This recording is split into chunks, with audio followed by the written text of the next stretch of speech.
और मोरनी का एक बड़ा प्यारा सा जोड़ा था। दोनों दिल के बहुत अच्छे थे। हालांकि मोर नागों के सबसे बड़े दुश्मन होते हैं, लेकिन इनके मन में नागों के प्रति कभी भी नफरत या कोई घृणा नहीं थी। यहां तक कि नाग करीब से भी गुजर जाए तो भी इन्होंने उसे कभी छुआ तक नहीं। जियो और जीने दो, यही इनके जीवन का सूत्र रहा। इसी दंपति का पुत्र है मयूरेश। इकलौता बेटा मयूरेश जाहिर है माँ बाप का लाडला था। इधर बेटे ने मांग की नहीं, उधर माँ बाप तुरंत पूरा कर देते। नतीजा वही हुआ जो होना था। मयूरेश कमाल का जिद्दी बन गया। उसकी ना सुनने की आदत जाती रही। मयूरेश की एक ही धारणा थी कि जो चीज दिल को अच्छी लगे उसे हासिल करना है, चाहे उसके लिए जान देनी पड़े या जान देनी पड़े। जिस बात के लिए उसे मना किया जाए जानबूझकर वो वही करता था। एक दिन माँ बाप ने उसे नागिस्तान जाने से मना किया। जिद्दी मयूरेश नागिस्तान पहुंच गया और वहां उसकी नजर हमारी इच्छा पर पड़ी। पर गुरुजी, उसने मेरी इच्छा को देखा कहाँ? यही नागिस्तान के आसपास के जंगलों में। इच्छा, पकड़ो इच्छा, पकड़ो पकड़ो पकड़ो। मुझे भी, मुझे भी।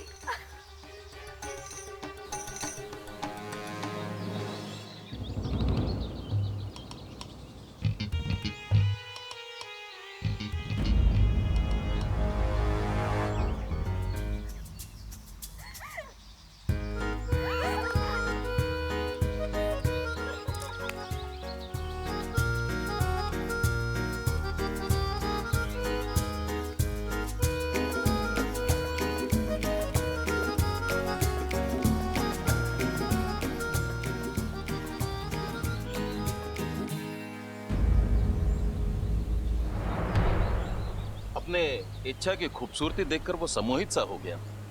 अब दिन रात उसके ख्यालों में सिर्फ इच्छा आने लगी। उस दिन जब तुम सब चंद्रमोहन तालाब के किनारे बैठकर आपस में बातें कर रही थी,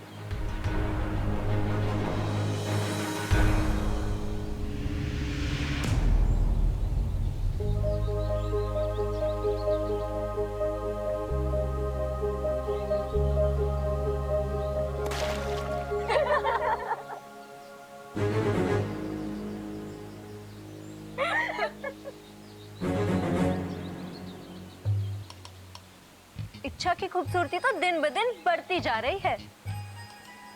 जरा संभल के रहना इच्छा, जंगल में खूबसूरती के दीवाने बहुत हैं। दीवाने चाहे कितने भी हो, इच्छा किसी ऐसे वैसे के हाथ नहीं आएगी। इच्छा का होने वाला पति तो राजकुमार होगा। इच्छा बोलती गई। अपने जीवन साथी के लिए अपनी एक एक अपेक्षा वो बताती गई। मयूरेश वो सुन रहा था।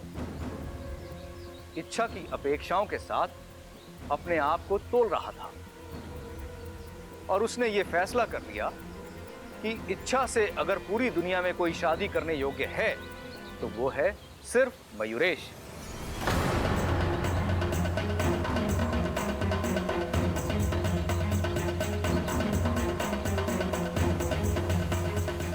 अब मयूरेश इच्छा से मिलने का, उससे बात करने का मौका ढूंढने लगा, लेकिन वो मौका उसे मिला नहीं।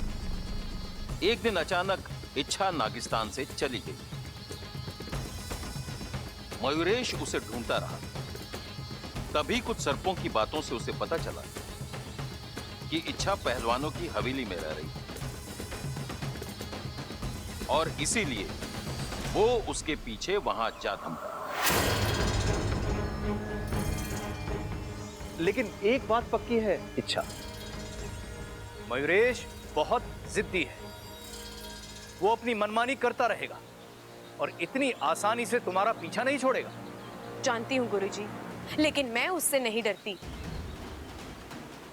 आज नागुमी देव ने हमें यहाँ तक पहुँचाया है, अब मयूरेश की कमजोरी तक भी वही हमें पहुँचाएंगे। मयूरेश खत्म होकर रहेगा।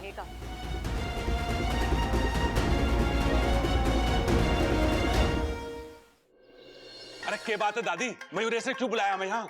अरे मने के पता, मैं भी तो अभी आई हूँ। शादी के बारे में बात करनी होगी उसे। अरे हाँ दादी, बिल्कुल सही बोल रहे तू। आजकल शादी ब्याह का बड़ा जोर है हरियाणा में। एक मुझे छोड़ के बाकी सभी की हो रही है। दादी, वैसे ये मयूरेश कौन है? अरे वो तेरे अम्मा के फुफेरे भाई की मौसेरी नाती है ना, उसका चचेरा भाई है यो। ओ, मतलब बड़ा करीबी रिश्ता है। फिर तो ठीक है। ये भाई साहब कौन है?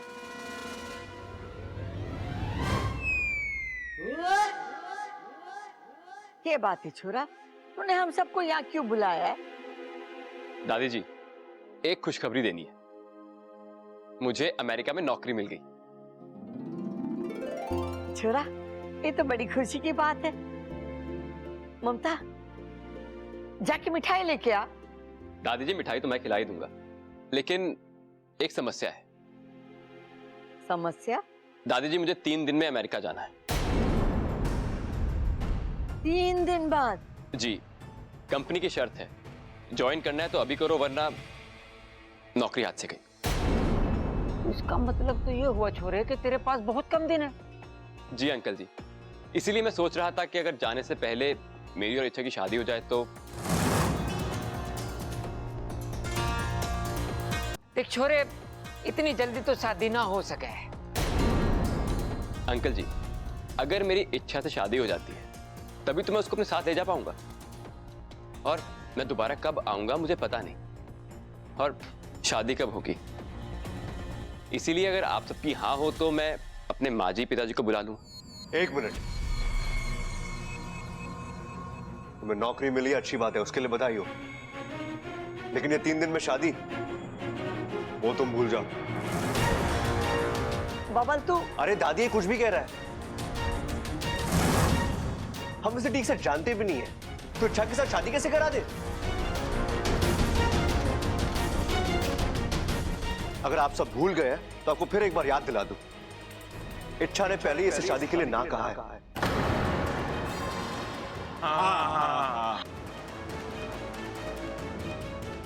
बबल, बात तो तू सही कर रहा है। ममता, जाके इच्छा को बुला ला। जी दादी जी। देख छोरा, इच्छा की मर्जी जानना बहुत जरूरी है। अगर उसकी तरफ से हाँ है तो ठीक है, और अगर ना है तो हम उसकी मर्जी के खिलाफ नहीं जा सकते। दादी, इच्छा तो कमरे में नहीं है। ना है? प्रबल सबल, जाके ममता के साथ ढूंढना वो कहाँ है।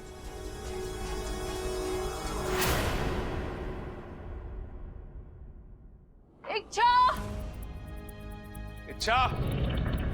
इच्छा! अरे इच्छा! अरे कहाँ है तू? अरे भाई, कहीं दिखी इच्छा? अरे ना, बरामदे में तो है ना। छत पर भी देखा, छत पर भी नहीं है। ऊपर से लेकर नीचे तक पूरा घर छान मारा, कहीं ना है वो। अरे कहाँ चली गई ये छोरी? दादी, पूरा घर छान मारा, इच्छा कहीं ना मिली। अरे कहाँ गई होगी? हाँ दादी जी, वो जहाँ जहाँ हो सकती थी हर जगह देख लिया। ओ, कहीं घर छोड़ के भाग तो ना गई वो? सबल।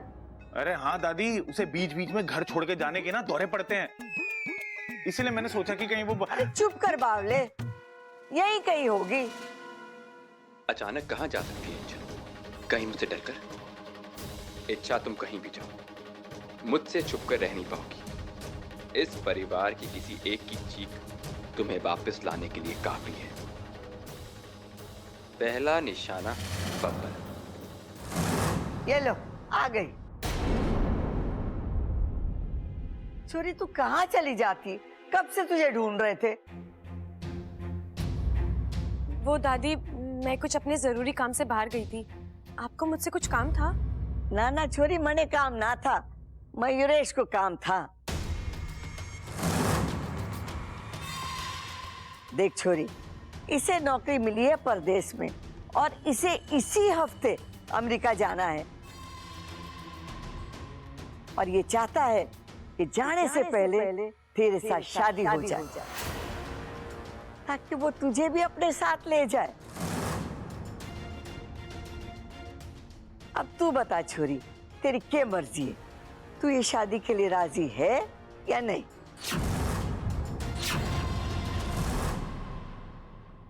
दादी, मुझे ये शादी मंजूर है।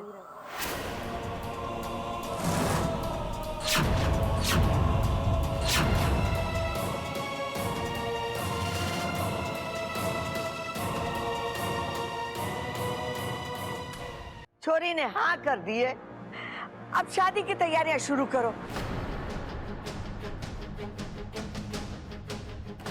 याद रखना, सिर्फ 3 दिन है हमारे पास।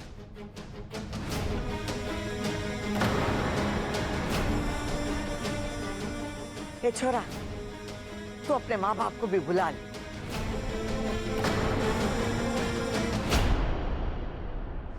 इच्छा, ये सब क्या है? तुम इस शादी के लिए हाँ कैसे कर सकती हो? अब्बू, मैं मुझे बोलने दो इच्छा। मैं जानता हूँ तुम बुब्बल चाचू से बहुत प्यार करती हो। तुम और वो एक दूसरे के लिए ही बने हैं। तुम दोनों किसी और के साथ खुश नहीं रह सकते, फिर तुम। अब्बू, मेरी मजबूरी है। अब क्या मजबूरी है इच्छा? बताओ मुझे। मैं अभी नहीं बता सकती। अभी नहीं बताओगी तो कब बताओगी इच्छा? 3 दिन में तुम्हारी शादी है, उसके बाद सब खत्म हो जाएगा। अच्छा, मैं तुम्हारा बेस्ट फ्रेंड हूँ ना? मुझे तो बताओ क्या हुआ है? अब्बू, ये सब जितना सीधा दिख रहा है उतना है नहीं। इसके पीछे बहुत बड़ा षड्यंत्र।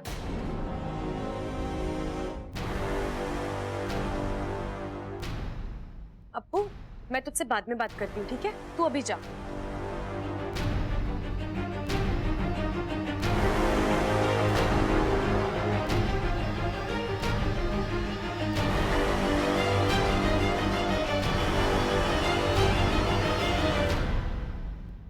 अब क्या है? अब तो मैंने शादी के लिए हाँ कर दी है। वही तो, जो लड़की कल तक शादी के नाम पे भड़कती थी, वो आज अचानक शादी के लिए हाँ बोलते। ये बिन मौसम की बरसात कैसे हो गई? मोरपंख याद है जो हमने चुराया था? ये सब उसी का कमाल है। मयूरेश, मैं तो पहले से यही कह रही थी कि मुझे शादी से प्रॉब्लम नहीं है। मुझे तो बस तुम्हें जानना है। अब मैं जान गई, इसलिए मैंने शादी के लिए हाँ कह दी। ऐसा क्या जान लिया तुमने मेरे बारे में? सब कुछ। तुम्हारा प्यार, तुम्हारे जज्बात, मुझे पाने का तुम्हारा ये जुनून, किस तरह तुम अपनी जान जोखिम में डालकर मेरी एक झलक पाने के लिए नागिस्तान आया करते थे। अब तो मुझे पूरा यकीन हो गया है कि तुमसे ज्यादा प्यार करने वाला मुझे और कोई मिल ही नहीं सकता। इसलिए ना कहने की गुंजाइश ही नहीं थी। और वैसे भी तुम इतने जिद्दी हो, जो चाहते हो वो हासिल करके ही रहते हो। मैं भला कब तक भागती तुमसे? बस यही वजह है शादी के लिए हाँ कहने की? बिल्कुल। अब मेरे दिल में कोई शंका, कोई सवाल नहीं है। मैं दिल से शादी के लिए तैयार हूँ। लेकिन बस एक समस्या है मयूरेश। कैसी समस्या? तुम मोर, मैं नागिन, हमारी शादी कैसे हो सकती है? शादी एक मोर और एक नागिन की नहीं, दो इंसानों की। मतलब ये कि शादी में अभी 3 दिन बाकी। उससे पहले मैं मोर से इंसान बन जाऊंगा और तुम्हें भी बना। कैसे? अगले 2 दिनों में मनुष्य आत्मीकरण की विधि संपन्न होगी, जो हमें हमारी योनि से मुक्त करा के हमें मनुष्य योनि में प्रवेश दिलवाएगी। और उसके बाद हम आम इंसानों की तरह जिएंगे, अपने घर और अपनी गृहस्थी के साथ। असंभव, असंभव है ये। मुखिया जी, केशव, समझाओ अपनी सबोली को। जज्बातों में बहके आज वो गलत कदम उठाने जा रही है। इच्छा को अच्छी तरह से पता है कि मयूरेश एक मोर है, युगों युगों से हमारा दुश्मन है। इच्छा उससे शादी करने की बात सोच भी कैसे सकती है? गुरुजी, इच्छा जो कर रही है वो उस परिवार के खातिर नहीं सिपली, कोई परिवार, कोई रिश्ता अपनी जाति के मान सम्मान और अस्तित्व से बड़ा नहीं होता। अच्छाई अपनी जगह है, जाति के नियम अपनी जगह। आज तक इच्छा ने उस परिवार के लिए जो कुछ भी किया, नागिस्तान के हर नाग ने उसे दिल से प्रोत्साहित किया और जरूरत पड़ने पर उसकी मदद भी की है। लेकिन आज इच्छा जो कुछ भी करने जा रही है वो गलत है। मुखिया जी, मैं, आप, हम सब ये जानते हैं कि इच्छा कभी कोई ऐसा काम नहीं करेगी जिससे नागिस्तान को शर्मिंदा होना पड़े। बस हमें उसे थोड़ा वक्त देना होगा, उस पर भरोसा करना होगा।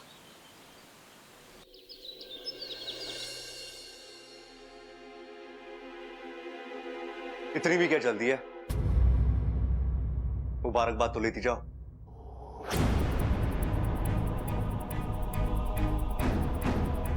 शादी मुबारक हो इच्छा।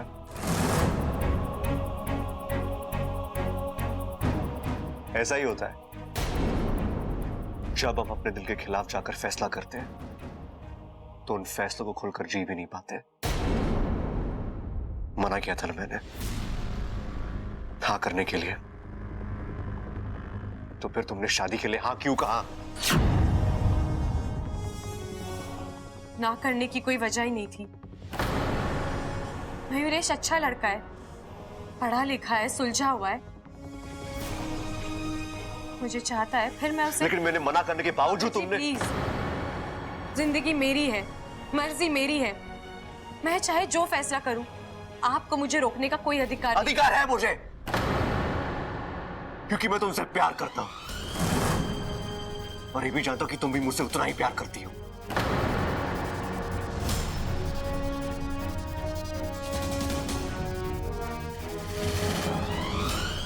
देखो इच्छा, तुम ये सब बंद कर दो।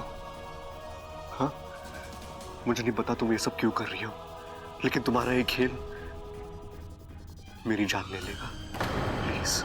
बबल जी, मैं लाख बार आपसे कह चुकी हूँ, मैं आपसे प्यार नहीं करती।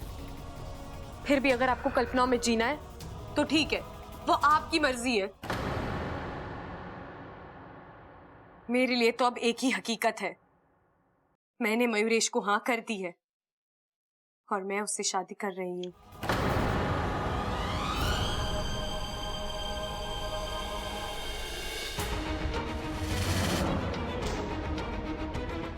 नहीं, तुम ऐसा नहीं कर सकती। प्यार एक से, शादी दूसरे से। इच्छा, तुम एक साथ 3-3 जिंदगियां बर्बाद कर दोगी। फिर वही बात, मैंने कहा ना, मैं आपसे प्यार तुम नहीं। मुझसे प्यार करती हो और इस बात के एक नहीं सैकड़ों सबूत है मेरे पास। इच्छा, तुम शायद भूल गई हो, लेकिन मुझे एक एक चीज याद है। जब तुम इस घर में आई थी, कैसे तुमने मुझे। बचपना था, कुछ पलों के लिए मुझे गलतफहमी हो गई थी कि आप मेरा प्यार है, लेकिन अब मुझे ऐसा नहीं लगता। आप में और मुझ में, हमारी सोच में, हमारे रहन सहन में बहुत फर्क है। हम दोनों एक दूसरे के लिए नहीं बने हैं बब्बल जी, ये बात मैंने स्वीकार कर ली है और जितनी जल्दी आप इस बात को स्वीकार कर लें, आपके लिए सही होगा।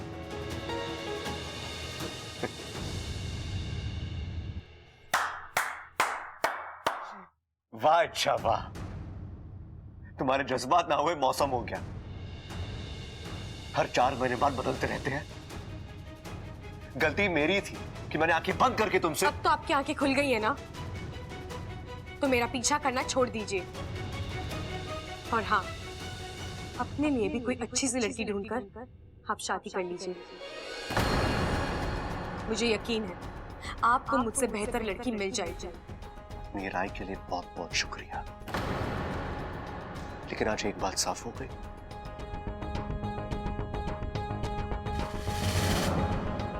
कि मेरा तुमसे प्यार करना मेरी जिंदगी की सबसे बड़ी गलती थी। सही कहा तुमने, मैं तुमसे कहीं ज्यादा अच्छी लड़की डिजर्व करता हूं।